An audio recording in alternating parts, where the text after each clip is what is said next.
नमस्कार, मैं हूँ प्रेरणा आपके साथ। आंगन के फेसबुक लाइव में आप सबका स्वागत है।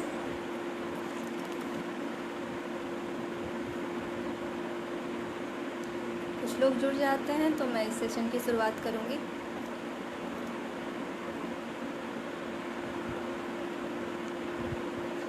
और मैं बता दूँ कि आंगन जिसका मोटिव है कि वेरियस टाइप ऑफ टैलेंट को प्रमोट करना, तो आज मैं आई हूँ कथक के बारे में बताने के लिए, कुछ बातें करने के लिए।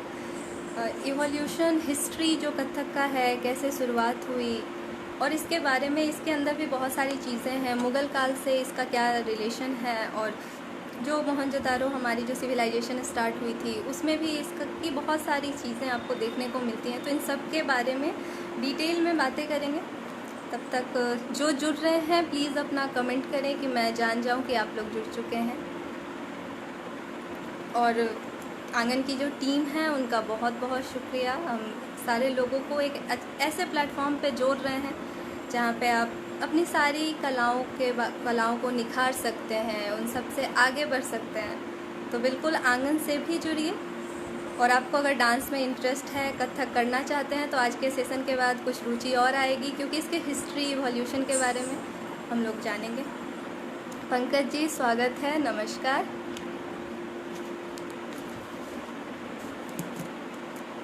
और ये कहूँगी कि सेशन के अंत तक जुड़े रहें, क्योंकि पहले मैं बातें ही करूँगी, आपको कुछ बताऊँगी, और उसके बाद आखिर में मैं आपको कुछ नृत्य करके भी दिखाऊंगी। तो जुड़े रहें, और आपको अगर अच्छा लगता है तो इसको आगे और बढ़ाएं, और लोगों को जानकारी हो कथक के बारे में, हमारी संस्कृति के बारे में, जो कहीं ना कहीं खो रही है। अभी आज के डेट में क्या है कि लोग कथक को पीछे छोड़ के अदर डांस फॉर्म पे जा रहे हैं। तो मैं ऐसा नहीं कहती हूँ कि अदर डांस फॉर्म नहीं करने चाहिए, आप बिल्कुल हर डिफरेंट आर्ट फॉर्म को ट्राई करें, उनके बारे में नॉलेज रखें। पर कहते हैं कि हमारी अपनी संस्कृति कहीं ना कहीं खोती जा रही है, तो इसके बारे में लोगों को जानना चाहिए, सीखना चाहिए।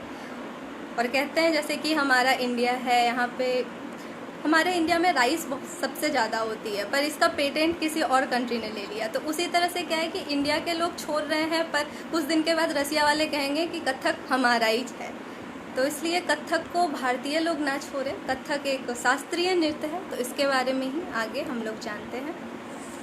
तो जो लोग जुड़ रहे हैं उनसे, आप आर्ट फील्ड ही है, और जो आंगन है वो भी आर्ट फील्ड का ही एक पेज है।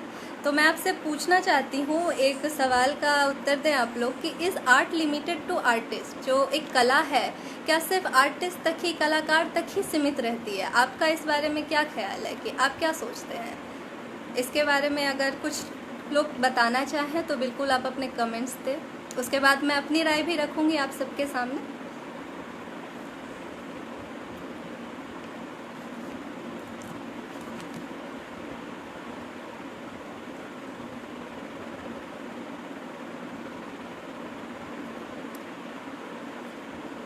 तो जहाँ तक मुझे लगता है कि कथक एक आर्ट, जो कला होती है वो किसी आर्टिस्ट तक ही सीमित नहीं होती है। जो कला है वो हर लोग कहीं ना कहीं, एक बच्चा जब जन्म लेता है वहीं से उसकी कलाएं शुरू हो जाती हैं, वो वहीं से कुछ ना कुछ आर्ट करने लगता है। बस आपको देखना है कि आप बड़े होकर उस कला को कहाँ तक अपने अंदर समेट के रख सकते हो, कितना निखार सकते हो। कहते हैं कि नृत्य जो है मन के उल्लास को प्रकट करने का एक सहज साधन है। अब कैसे है इसके बारे में मैं आपको बताती हूँ। एक बच्चा जब जन्म लेता है, तो एक बच्चा क्या होता है, उसको जब अपनी मन की चीज़ मिलती है तो वो खुश होकर हाथ पांव फेंकने लगता है। या फिर आप जन्मते हुए एक जन्मजात जो बच्चा होता है उसको भी आप देखोगे तो वो अपने हाथ पैर फेंकते रहता है। तो कहीं ना कहीं नृत्य हम सबके अंदर है, कि हर कोई करता है, खुश होता है तो खुशी से नाचने लगता है। आदि मानव के काल में क्या था कि वो लोग जब अपने शिकार को, बड़ी शिद्दतवाद पकड़ते थे, बड़ी कसमकस होती थी उन्हें परेशानी, उसके बाद शिकार करने के बाद खुशी से नाचने लगते थे। तो कहा जाता है कि आनंद की अभिव्यक्ति रूप नृत्य को जन्म देती है, कि आप खुश होते हो तो आप नृत्य करने लगते हो। पर कहा जाता है कि नृत्य कला का रूप कब लेती है? एक नृत्य करना पर नृत्य को कला का रूप कब मान सकते हैं? तो नृत्य को कला तब कहते हैं जब सुंदरता और नियमबद्ध करे, और तब नृत्य कला का रूप ले लेती है। उसको सुंदरता से आप कितना प्रेजेंट कर सकते हो, कितने ब्यूटीफुली, और उसके साथ आप उसको नियमबद्ध, एक कहते हैं एक मीटर होता है, एक ताल होता है, आप सुर के साथ, आप कथा के साथ, उसके जो बोल हैं उनके साथ आप कैसे खेलते हो, तो नृत्य कला का रूप ले लेती है। अब जब हम लोग आर्ट के बारे में बात कर रहे हैं तो थोड़े आर्ट के बारे में भी बात करते हैं, क्योंकि जैसे मैं पहले भी कह रही हूँ, आंगन एक आर्ट, ओवरऑल आर्ट का पेज है। ये सिर्फ नृत्य तक, सिर्फ पोइट्रीज तक सीमित नहीं है। तो कला में मैं बता दूं कि ललित कलाएं जो है, एक स्थापत्य कला है, वास्तुकला जिसको कहते हैं, आप मूर्ति कला कह सकते हैं, चित्रकला होते हैं, और एक काव्य कला और संगीत कला। और संगीत कला के अंदर ही 3 अंग हैं जिसको गायन, वादन और नृत्य कहते हैं। और गायन के अधीन वादन रखा गया है, और गायन वादन के अधीन नृत्य माना जाता है। अब हम लोग सीखते हैं कि हम शास्त्रीय नृत्य के बारे में भी सुनते हैं। लोक नृत्य भी एक बहुत ही एक प्योर एसेंस है। लोक नृत्य के बारे में बहुत लोग नहीं जानते हैं। तो लोक नृत्य क्या है? वो नियमबद्ध कला नहीं है। लोक नृत्य नियमबद्ध नहीं होती है। तो लोक नृत्य की आप स्टार्ट कैसे हुई, अगर इसके बारे में बात करें तो बहुत ही खूबसूरत हिस्ट्री, अगर आपको हिस्ट्री में इंटरेस्ट है तो बिल्कुल होता है कि आप जानना चाहोगे कि उसमें क्या है और क्या है, लोक नृत्य कैसे जन्मी, शास्त्रीय नृत्य कैसे जन्मी। तो कहा जाता है कि आप देखते होगे हमारी प्रकृति में इतना सौंदर्य है, इतना सब कुछ है कि उससे भी लोग प्रेरित हो जाते थे। तो क्या हुआ पहले ज़माने में कि बिजली की चमक होती थी, बादलों की गड़गड़ाहट होती थी, घनघोर वर्षा होती थी या झरना होती थी, मोर का नाचना। तो इन सब से क्या हुआ कि लोग आनंदमग्न होकर नृत्य करने लगे, और इसका रिजल्ट ये हुआ कि नृत्य का जन्म हुआ। और नृत्य में 2 नृत्य आते हैं, आप कह सकते हो शास्त्रीय नृत्य और लोक नृत्य। तो शास्त्रीय नृत्य में भरतनाट्यम हो गया, कथक हो गया, मणिपुरी हो गया, ओडिसी हो गया। लोक नृत्य में आप गरबा, छपेली, भांगड़ा, गिद्दा, हर एक प्रांत का एक अलग अलग नृत्य है। अब हम लोग बात करते हैं कि नृत्य की उत्पत्ति हुई कैसे, मतलब भारत में जो भारतीयता के अनुसार क्या मान्यता है इसकी। तो मैंने पढ़ा था कहीं कि भारतीय नृत्य जो है, भारतीय मान्यता के अनुसार नृत्य की उत्पत्ति शंकर भगवान से लोग मानते हैं, ऐसा कि तांडव नृत्य उनसे आया, और देवी पार्वती ने लास्य नृत्य का, और देवी पार्वती से लास्य नृत्य आया। तो कहा जाता है कि त्रिपुरासुर राक्षस का वध करने पर भगवान शंकर ने वीर और रौद्र रस प्रधान जो नृत्य किया, उसी को हम लोग तांडव नृत्य कहते हैं। और लास्य नृत्य क्या होता है? लास्य नृत्य में होता है कि अंग और पद के संचालन द्वारा आप श्रृंगारिक भावनाओं की अभिव्यक्ति करते हो, तो उसको कहते हैं लोक नृत्य। और कहा जाता है कि ये जो आप कथक, भरतनाट्यम, मणिपुरी, ओडिसी, ये सब जितने भी देखते हो, ये सब लास्य नृत्य से ही उत्पन्न हुई थी। अब कथक के बारे में बहुत लोग पूछते हैं कि कथक कहाँ का शास्त्रीय नृत्य है। तो कथक को हम लोग आप नहीं जानते होंगे, तो मैं बता दूं कि कथक उत्तर प्रदेश का शास्त्रीय नृत्य है।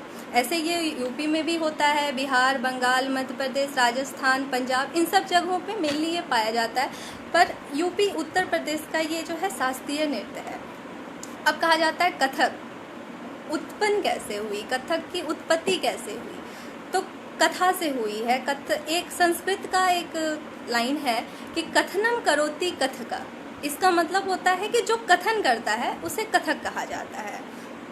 और कथक नृत्य में क्या होता है, कथा का बड़ा ही महत्व है। तो कहा जाता है कि ये कथक प्रधान नृत्य है, इसलिए इसका नाम भी कथक रखा गया। और आप जितना भी देख लो, मोहनजोदारो हो गया, हड़प्पा खुदाई में आपको नृत्य करते हुए मूर्तियां देखने को मिलेंगी, जिस ये प्रतीक है इसका कि वेद, पुराण, महाभारत, रामायण इसकी प्राचीनता को सिद्ध करती है कि कितने पहले से हमारे यहाँ कथक होता आया है। और पहले क्या होता था, इसकी जब मैं ओरिजिन की बात करूं तो पहले नट होते थे, पहले नर्तक नहीं बोलते थे, हम नट बोलते थे। तो क्या होता था कि कथा के बाद जब कीर्तन होता था तो नृत्य करते थे। और बाद में ऐसा हुआ कि उसमें कुछ चीज़ें आई कि लोग उसका बहिष्कार करने लगे। तो कीर्तन के बाद ना होके नटले क्या किया, खुद ही कथा कहना भी शुरुआत किया, और कथा से वो नृत्य भी करते थे ताकि उन्हें, और बाद में ताकि वो अपनी जीवन याचिका भी कर पाए, और बाद में उसी को कथक कहा गया। कि पहले कहते हैं कि भगवान की भक्ति के रूप में कथक किया जाता था, कि भगवान की लीलाओं का नृत्य प्रधान वही था कि भगवान की लीलाओं को नाटक या स्वांग के जरिए दिखाया जाए। और बाद में जब मुग़ल साम्राज्य आया तो क्या था कि नृत्य मुख्यतः राज दरबारों तक ही सीमित रह गया, और इसमें जो है कि भक्ति रस को छोड़ के श्रृंगार की प्रधानता हो गई, अलंकार प्रियता विशेष ये रूप ले गई। पहले क्या था कि नृत्य का उद्देश्य सिर्फ ईश्वर की उपासना तक ही था, पर अब क्या हुआ कि ये राजाओं को खुश करने का एक मनोरंजन की वस्तु हो गई। तो इसकी जब आप हिस्ट्री में जाते हो, इवोल्यूशन में जानते हो, तो पहले क्या था कि नट जो थे वो नृत्य करते थे, जो भगवान की उपासना करते थे। बाद में क्या हुआ, देवदासियों को लोगों ने राज दरबार में लाना शुरू किया, और जो नृत्याचार्य थे, जो डांस सिखाते थे, जो नृत्य सिखाते थे, उन लोगों को राज दरबार तक सीमित कर दिया गया। अब था कि देवदासी और वेश्याओं को जो नृत्य जो सिखाते थे उनको नृत्य सीखने पर मजबूर किया जाता था कि आपको सीखना ही है, आपको बाध्य किया जाता है कि आपको ये करना ही है। और मुग़ल काल में एक हिस्ट्री ये भी है कि कहा जाता है आप जब भी कथक करने वाले किसी को देखते हो तो क्या होता है, कथक में पैरों के बोलों का बहुत महत्व है। जो भी करते हैं तो आप देखते हो पैरों से, घुंघरू से बहुत ज़्यादा खेलते हैं। तो पहले क्या था कि जब स्टार्ट हुआ था कथक तो ये सिर्फ भाव प्रधान था, बाद में इसमें कथक में पैरों के बोलों का ज़्यादा महत्व आया। तो इसकी भी एक बहुत ही रोमांचक हिस्ट्री है कि जब कथक मुग़ल दरबार में गया तो कहा जाता था कि एक तो राजाओं को खुश करना था, श्रृंगार रस आपको ज़्यादा दिखाना था, और एक मुग़ल काल में क्या कहा गया कि आपको शराब के जो कहते हैं प्याले को पकड़ के डांस करना है, उसको लेके ही डांस करना है। तो अब है कि आपको अगर अपने पैरों पे नियंत्रण नहीं होगा, आप उतने अच्छे से अपने पैरों पे आपको बैलेंस नहीं रहेगा, तो आप क्या करोगे, प्याला टूट जाएगा, और प्याला को गिराना भी नहीं है। तो आपको क्या हुआ कि पैरों पे बहुत ज़्यादा बैलेंस होने लगा, और इसमें कहा जाता है कि पैरों के बोलों का महत्व वहीं से आया। और अब क्या हो गया, जब मुग़ल दरबार में वेश्याओं तक या देवदासियों तक जब नृत्य सीमित हो गया तो आप समझ ही रहे हैं कि सभ्य समाज से दूर हो गया। और एक कहीं ना कहीं एक आज भी है, हमारे समाज में भी है, आज तक है कि आप जब बोलते हो कि आप घुंघरू पहन के डांस करते हो तो बोलते हैं अरे ये तो नचनिया है, या फिर आता है कि हर किसी के माइंड में सबसे पहले ये आता है कि वैश्या लोग पहले जो डांस करती थी वही है। तो ये पहले वैसा नहीं था, बाद में मुग़ल काल में ये ऐसा हो गया। बाद में फिर इसको जो राजाओं ने था एक अलग रूप दिया, उसके बारे में भी मैं बताऊंगी आपको। और कथक में जैसे कि शब्द हैं सलामी, आमद, रियाज, ये सब उर्दू लफ्ज़ है, और कैसे आया, ये मुग़ल काल से ही आया।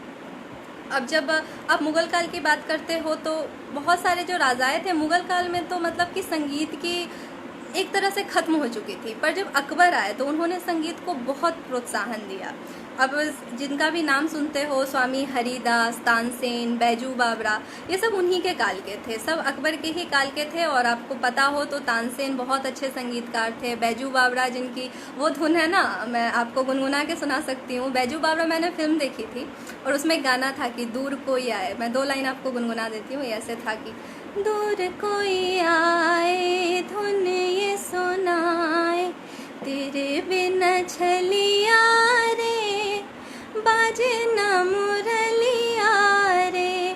तो ये बैजू बावरा मैंने फिल्म देखी थी, और कहा जाता है बैजू बावरा भी बहुत अच्छा गाते थे, तानसेन जितना हमने सुन रखा है।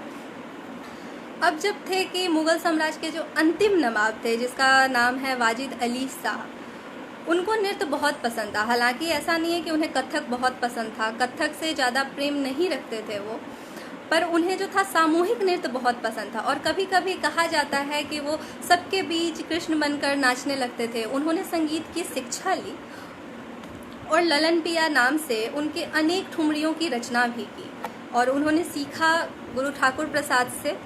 और उनके जो गुरु थे ठाकुर प्रसाद, उन्होंने ही कथक नृत्य को नाम दे दिया कथक नटवरी नृत्य, और तब से कथक नटवरी नृत्य भी कहा जाने लगा।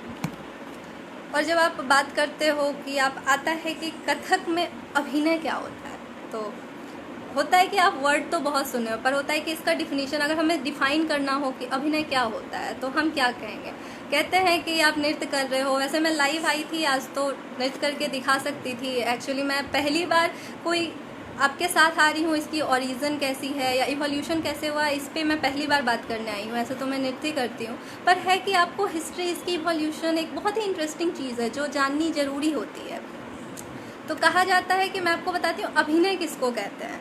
तो कलात्मक अंग संचालन द्वारा भावों की अभिव्यक्ति अभिनय कहलाती है, और जिसको अभिनय ही नहीं नाट्य भी कहते हैं।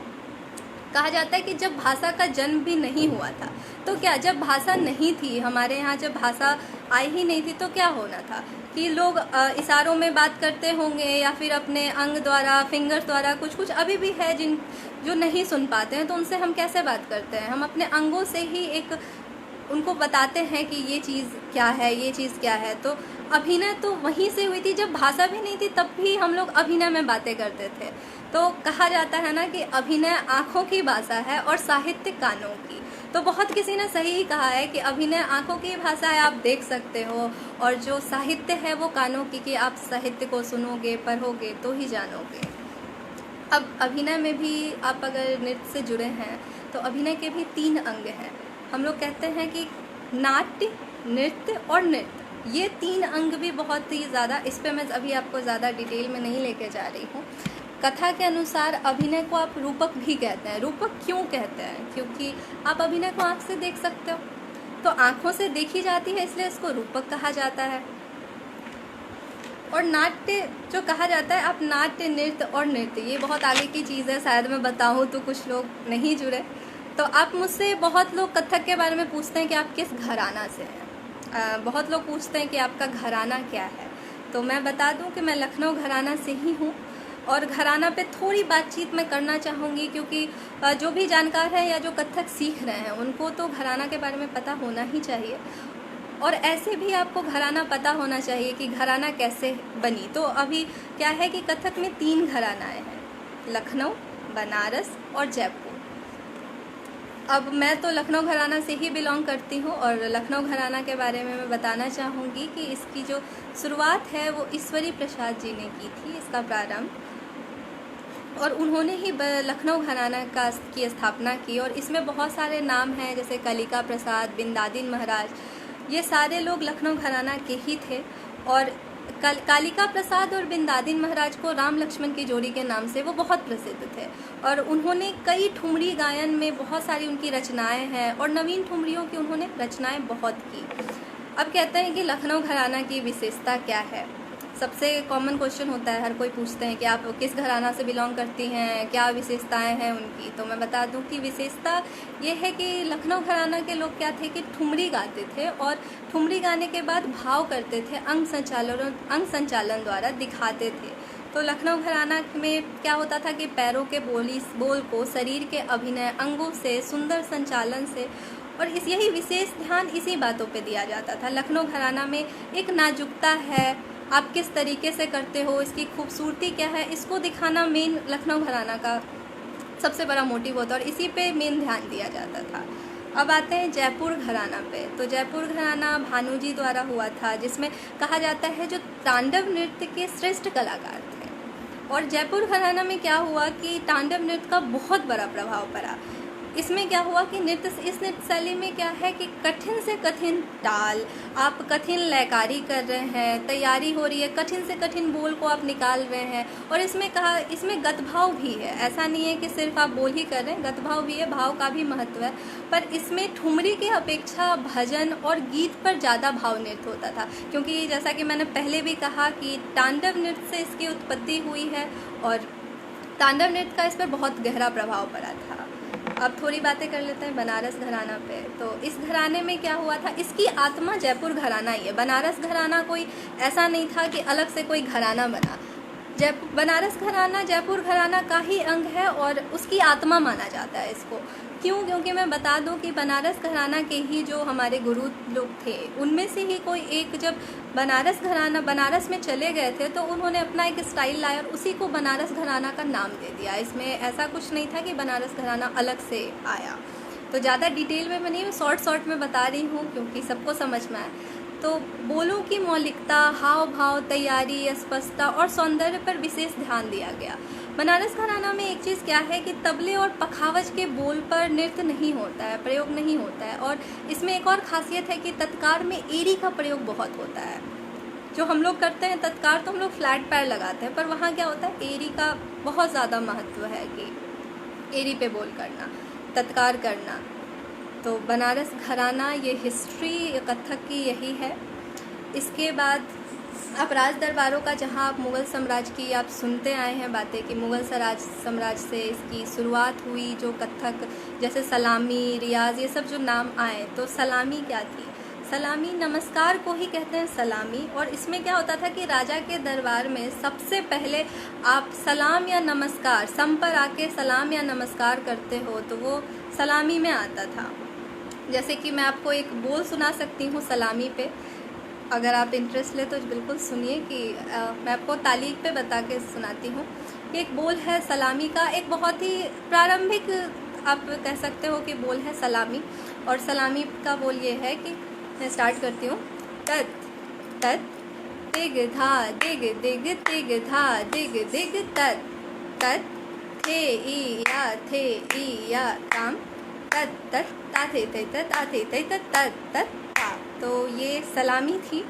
मैं चाहूँगी कि मैं एक बार आपको सलामी करके भी दिखाऊं, क्योंकि सुनने से ज़्यादा ये होता है कि लोग जब देखते हैं चीज़ों को तो ज़्यादा समझ में आती हैं कि चीज़ें कैसी थी। तो एक बहुत ही प्रारंभिक सलामी है ये, ऐसा नहीं है कि इसमें बहुत कठिन बोल है। बहुत सिंपलेस्ट वे में आपको पहले सलामी करके दिखाना चाहूँगी ताकि इसमें लोग जुड़े, इंटरेस्ट आए उनको। तो मैं थोड़ा सा मोबाइल दूर करती हूँ ताकि मैं आपको कुछ करके दिखा पाऊँ।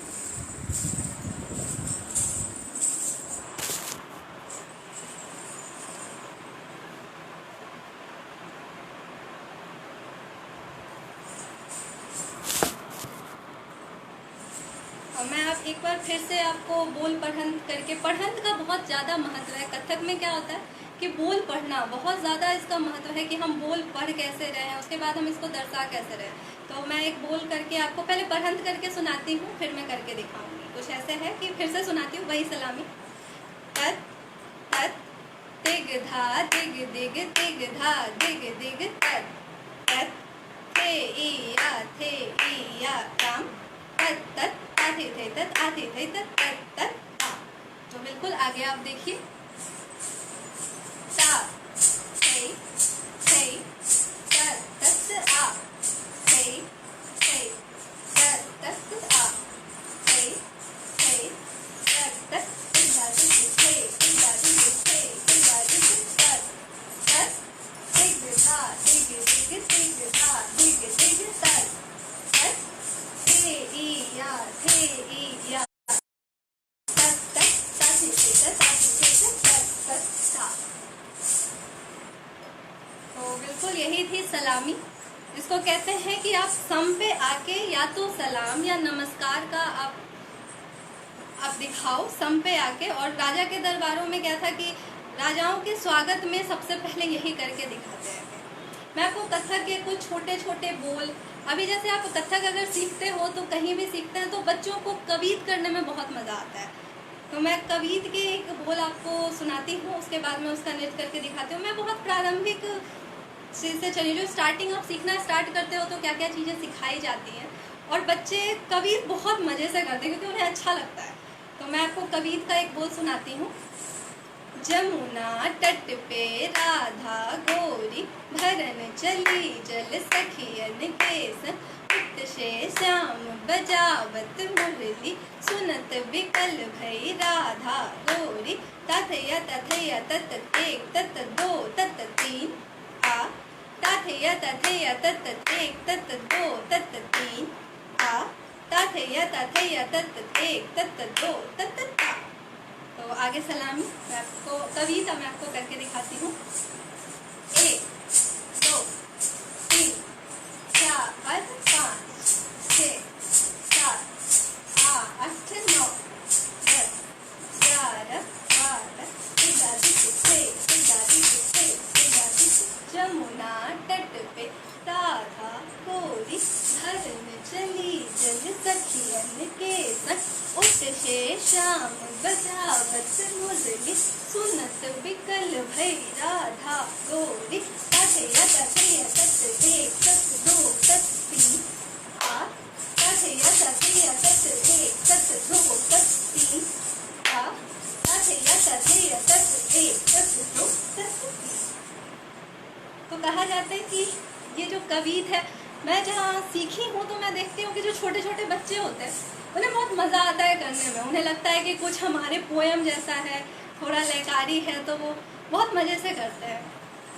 और मैं आपको एक दो बोल और सुनाना चाहूँगी कि जो होता है, मैंने सीखा था गिनती का तिहाई। बहुत ही ज़्यादा पैरों का काम होता है इसमें। गिनती का तिहाई नाम ही है कि आप करके आओ। तो मैं आपको गिनती का तिहाई सुनाती हूँ। एक बहुत ही सिंपल है कि 1 2 3 4 5, 1 2 3 4 5, 1 2 3 4 5, 1 2 3 4 5, 1 2 3 4 5, 1 2 3 4 5, 1 2 3, 1 2 3 4 5, 1 2 3 4 5, 1 2 3 4 5, 1 2 3। ये बहुत ही स्टार्टिंग में है, जो मैंने अपने डांस क्लास में देखा है कि बच्चे इसको बड़ा इंटरेस्ट लेके करते हैं। तो जो भी स्टार्टिंग के हैं, अगर आपको देखकर लग रहा है कि आप इसको सीखना चाहते हैं या फिर आपको इंटरेस्ट आ रहा है, तो बिल्कुल इस चीज़ को सीखना चाहिए। मैं आपको गिनती का तिहाई थोड़ा करके दिखाती हूँ। अभी मेरी पैर तो दिखेंगे नहीं क्योंकि मुझे ऐसी कोई स्पेस नहीं दिख रही है जहाँ से मैं आपको अपने पैर दिखा पाऊँ। अगर आप तक आवाज़ जा रही है मेरे घुंघरुओं की तो बिल्कुल उसके साथ आनंद लें, क्योंकि मुझे अभी कोई ऐसा प्लेस मिल नहीं रहा है। तो मैं आपको ऐसे दिखाती हूँ। उम्मीद है कि मेरे घुंघरुओं की आवाज़ आप तक जाएगी, जारी होगी। तो उसके साथ करती हूँ। ये गिनती का तिहाई इसको कहते हैं। देखिएगा कि 1 2 3 4 5, 1 2 3 4 5, 1 2 3 4 5, 1 2 3 4 5, 1 2 3 4 5, 1 2 3 4 5, 1 2 3 4 5, 1 2 3 4 5, 1 2 3 4 5। तो बहुत ही छोटे छोटे बोल होते हैं जिसको तैयारी के साथ करना होता है। और गिनती का तिहाई हो गया, इसी में आमद होते हैं, टोड़े टुकड़े, बहुत कुछ है। फिर मैं आपको बीच बीच में नृत्य दिखाते रहूँगी। अब थोड़ा आ जाते हैं, थोड़े से हम लोग बातें करते हैं इसके बारे में। अब जो अभिनय के अंग हैं उसके बारे में कुछ मैं आपको थोड़ा बहुत और बताती हूँ। उस वक्त मैंने अभिनय के अंगों के पे बात नहीं किया था कि अभिनय के क्या अंग हैं। थोड़ा डिटेल में और जाते हैं, क्योंकि आज का सेशन डांस करने से ज़्यादा मैंने इस पे रखा है कि आप इसके बारे में कुछ जान पाएँ, इसकी हिस्ट्री, इसके जो डिफिनेशंस हैं वो आप जान पाएँ, क्योंकि कहीं ना कहीं थ्योरी भी बहुत ज़रूरी है कि आपको जानना चाहिए। आप नृत्य करके तो दिखा सकते हो, पर थ्योरी की बात जब आती है तो लोग पढ़ते भी नहीं हैं, और मैंने भी नहीं पढ़ा था। स्टार्टिंग में होता है कि आप उतना इंटरेस्ट नहीं लेते हो कि क्या ही पढ़ें, सबको नहीं, किसी को नहीं आता है। पर एक वक्त आता है जब आपको एहसास होगा कि नहीं, हमें पढ़ना भी चाहिए और इसकी थ्योरी के बारे में भी जानना चाहिए। तो बिल्कुल। और आप सब कैसे हैं? बीच में थोड़ी बातें हो जाए। अगर आपको कुछ पूछना है मुझसे तो बिल्कुल पूछ सकते हैं। अगर मेरे बारे में भी कुछ पूछना हो तो बिल्कुल मैं बताऊंगी, आप कमेंट्स कर सकते हैं।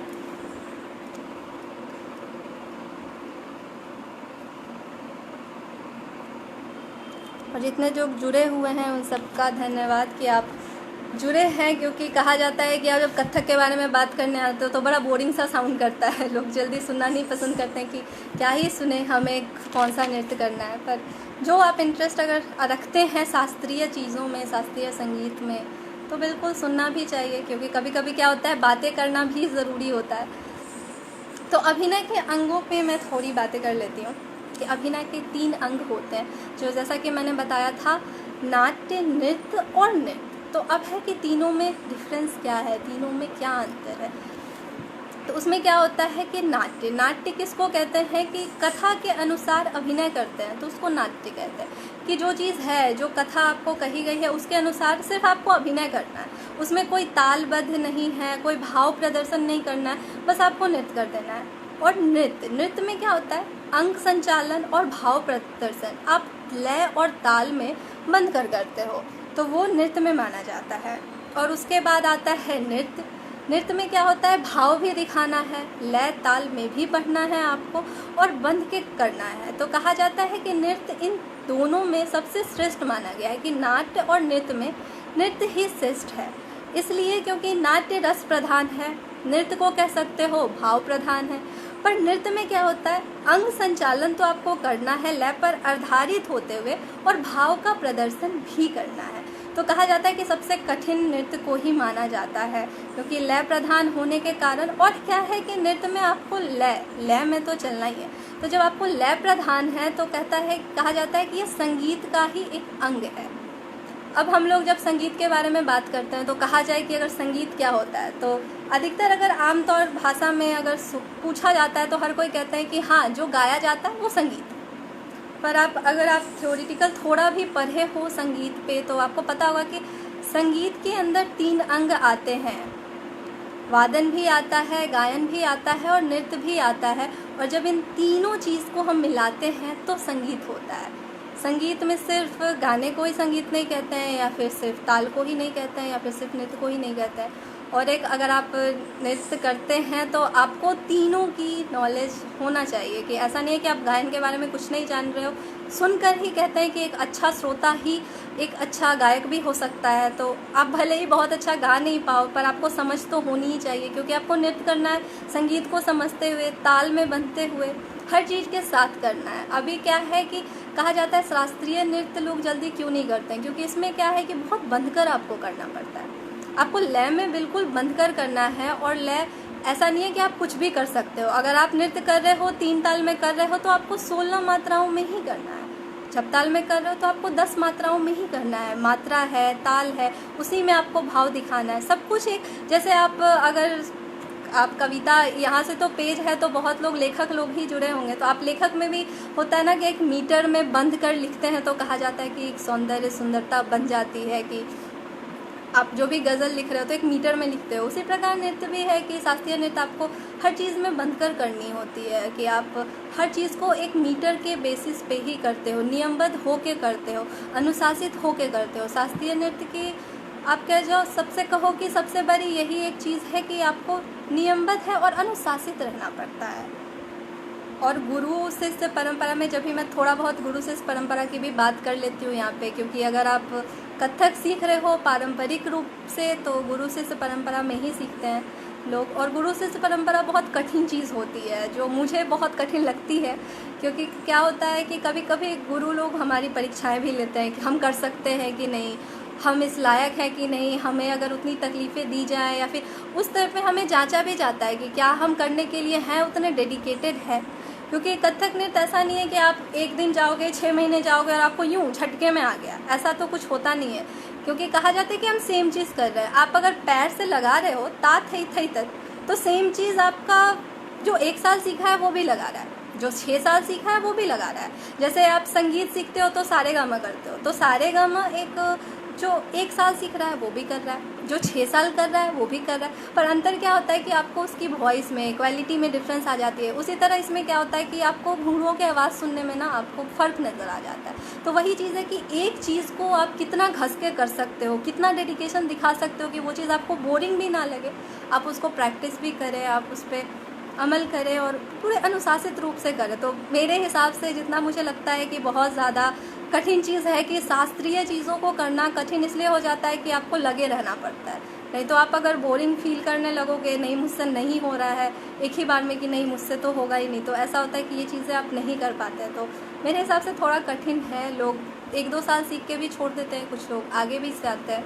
और शास्त्रीय नृत्य तो ऐसे भी कहा गया है कि आप कभी पूरे तरीके से परिपूर्ण नहीं होते हो। और कोई भी, मैं भी और जो आंगन की टीम है उन्होंने लिखा है स्पेशलिस्ट, मैं नहीं हूँ, मैं इस काबिल बिल्कुल भी नहीं हूँ। ये उन लोगों का प्यार ही है कि उन लोगों ने लिखा है।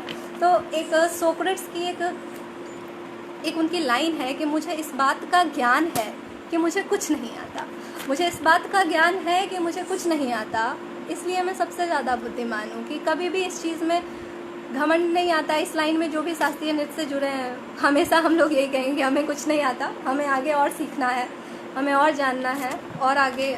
और अपने गुरु का मैं नाम लेना चाहूँगी, श्री प्रेम कुमार जी का, और राम मोहन जी महाराज जी का भी नाम लेना चाहूँगी कि उनसे मैंने कुछ दिन सीखा है, उनसे भी सीखा और अपने गुरु से भी सीखा है। तो बातें बहुत होगी, और बताइए आप लोग से भी कुछ बातें हो जाए, मैं तब से बोल ही रही हूँ। आप लोग कैसे हैं और कैसा चल रहा है लॉकडाउन? अगर कोई बिहार से हैं तो सुनने में आया है कि लॉकडाउन और बढ़ ही रहा है। आपके शहर का क्या हाल है, सिटी का क्या हाल है, और आप कुछ पूछना चाहते हैं, जानना चाहते हैं?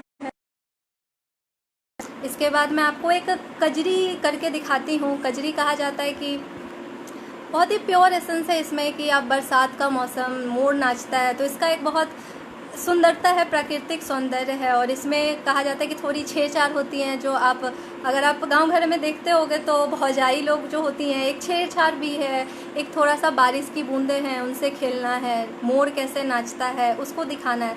तो मैं आपको कजरी करके दिखाऊंगी। तब तक आप अगर कुछ पूछना चाहते हैं, कुछ कहना चाहते हैं, और मैं आपको 2 लाइन ऐसे सुनाती हूँ कि मैं थोड़ा बहुत लिखती हूँ, तो उसी पे मैंने लिखा था कि अगर जो नृत्य करते हैं वो अगर लिखेंगे तो घुंघरू के बारे में, तो ऐसा हो ही नहीं सकता कि नहीं लिखें। तो मैंने अपने घुंघरू से इश्क पे लिखा था कि जब जब भी मैं कहती हूँ ये मेरे संग थिरकती है, जब जब भी मैं कहती हूँ ये मेरे संग थिरकती है, बंधकर मेरे पैरों में ये मुझ में और निखरती है, बंधकर मेरे पैरों में ये मुझ में और निखरती है। और आई थिंक किसी को कुछ पूछना तो नहीं है, तो बिल्कुल मैं आपको कजरी करके दिखाती हूँ।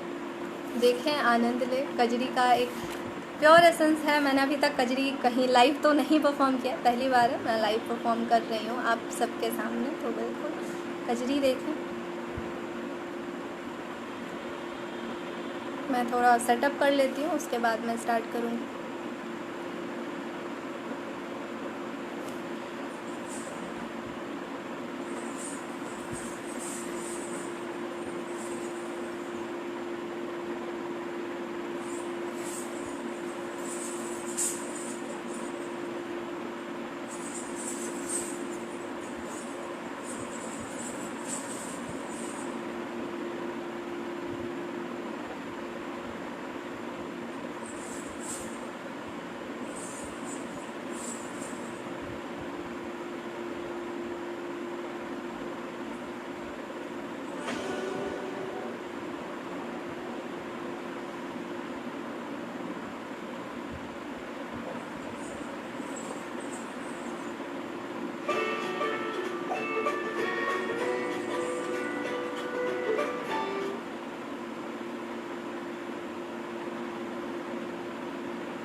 सबके सामने कजरी नृत्य लेके आ रही हूँ।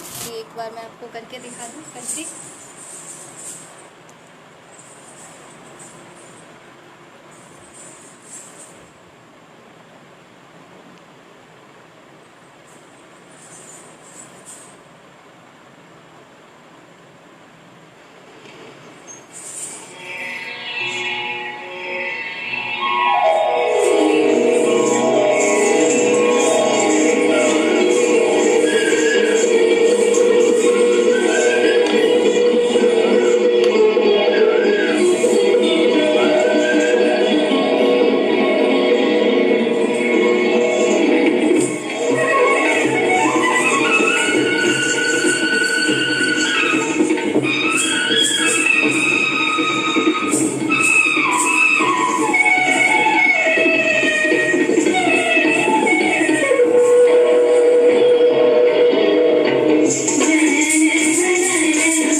कजरी।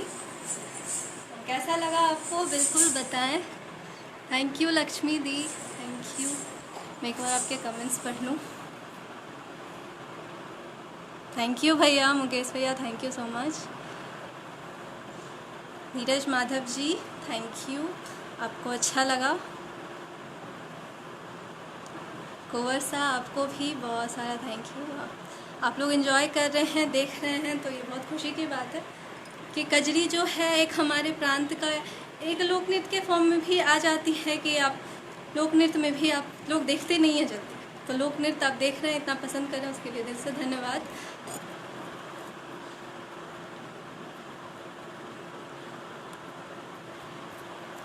मैं आपको इसके बाद आप कुछ और देखना चाहेंगे, नृत्य में ही कुछ देखना चाहेंगे तो ज़रूर कमेंट करें कि मैं कुछ और करके दिखाऊं। आप अगर स्तुति देखना चाहते हैं, आपको देवी स्तुति देखना है, पसंद आ रहा है तो बिल्कुल वो भी बताएं। मैं आगे एक स्तुति या फिर मैं स्तुति करके ही समाप्त करती हूँ। एक देवी का रूप जो स्तुति होता है, देवी स्तुति करके मैं समाप्त करती हूँ। थैंक यू होल आंगन team, thank you so much. एक स्तुति करती हूँ और उसके बाद स्तुति करके मैं समाप्त करती हूँ इस सेशन को। बहुत मज़ा आया, आप लोग इतना प्यार दे रहे हो, इतने देर तक मेरे साथ जुड़े रहे और इतनी सारी चीज़ें जो बोली उनको भी सुना गया, तो बहुत बहुत शुक्रिया होल आंगन टीम।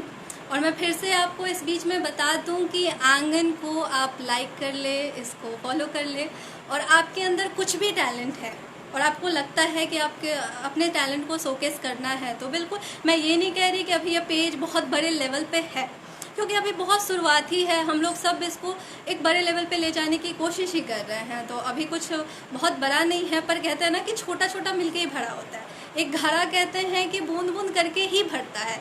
आप अचानक से चाहोगे तो पानी नहीं भर सकते हो। और जो भी बिहार के लोग हैं, तो मैं कहूँगी बिहार के, अदर स्टेट के, जहाँ के भी हैं, आप बिल्कुल आंगन से जुड़े और आपके अंदर जो भी टैलेंट है तो आप बताएं कि आंगन को आप इसके बारे में बताएं।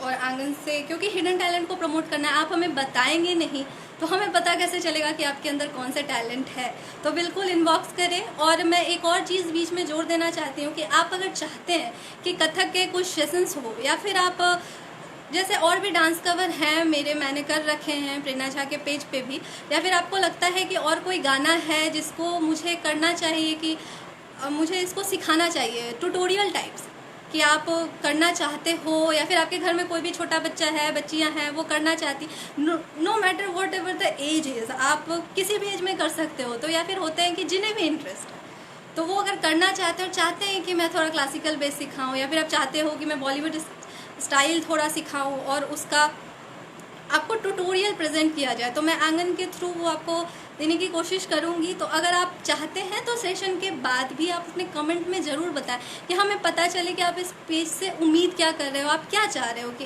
ये पेज और कहाँ तक आपको मदद कर पाए। क्योंकि टैलेंट तो हर किसी के अंदर होता है, थोड़ी सी होती है कि हमें वो साधन नहीं मिल पाता है। तो बिल्कुल मैं कोशिश करूँगी कि आपको वो साधन भी दे सकूँ। और या फिर आप डांस करते हो, बहुत अच्छा कर रहे हो, या फिर आपको लगता है कि आपके कला को लोगों तक जाना चाहिए, तो वो भी हमें बताएं। आप मुझसे भी कांटेक्ट कर सकते हो, आप फुल आंगन टीम से कांटेक्ट कर सकते हो कि वो आपको बताएं। आप हमें बताएं, हम आपको ज़रूर प्रमोट करेंगे। हम चाहेंगे कि आपको हमारे पेज से, आंगन से आपको और आगे ले जाया जाए। तो इसी के साथ मैं फिर देवी स्तुति से शुरुआत करती हूँ और ख़त्म करके इस सेशन का समाप्त करती हूँ। देवी स्तुति से करते हैं।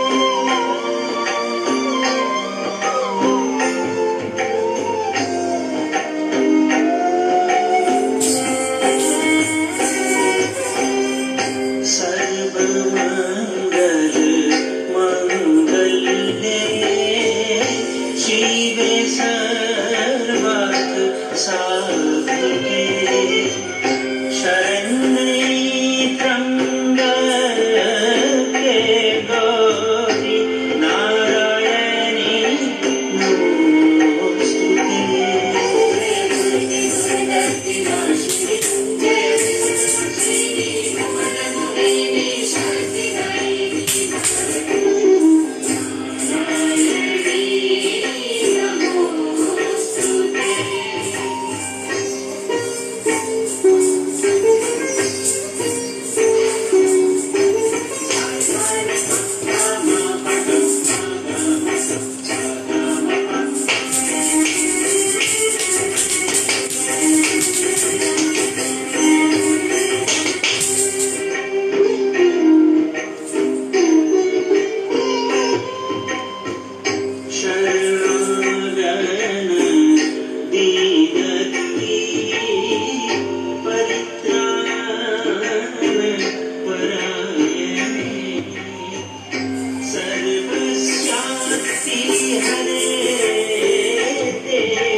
सर्वस्वरूपे सर्वेशे सर्वशक्ति समन्विते भयभ्रान्ताहिनो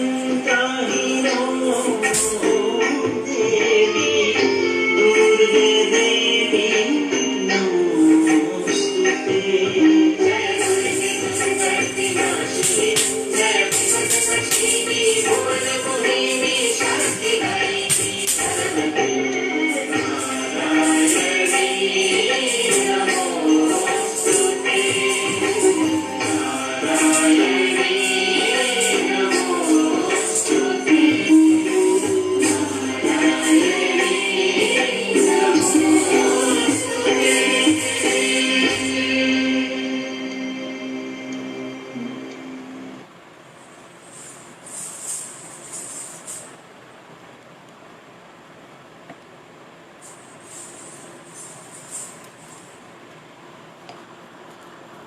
तो इस स्तुति के साथ मैं आपको समाप्त करती हूँ और इस आंगन टीम को फिर से बहुत बहुत शुक्रिया।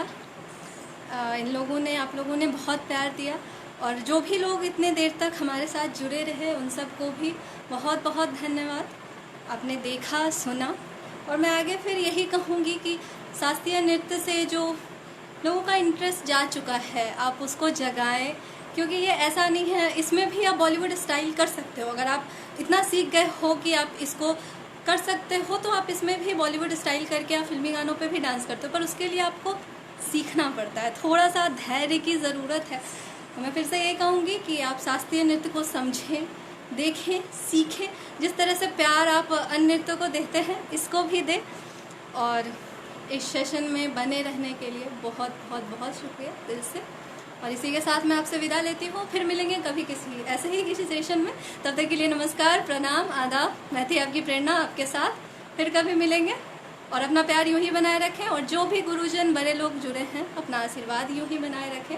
बहुत बहुत धन्यवाद और इसी के साथ समाप्त करती हूँ। बहुत शुक्रिया लक्ष्मी दी, पुनीत भैया, मुकेश भैया, जो लोग भी जुड़े, बहुत बहुत शुक्रिया इतना प्यार देने के लिए।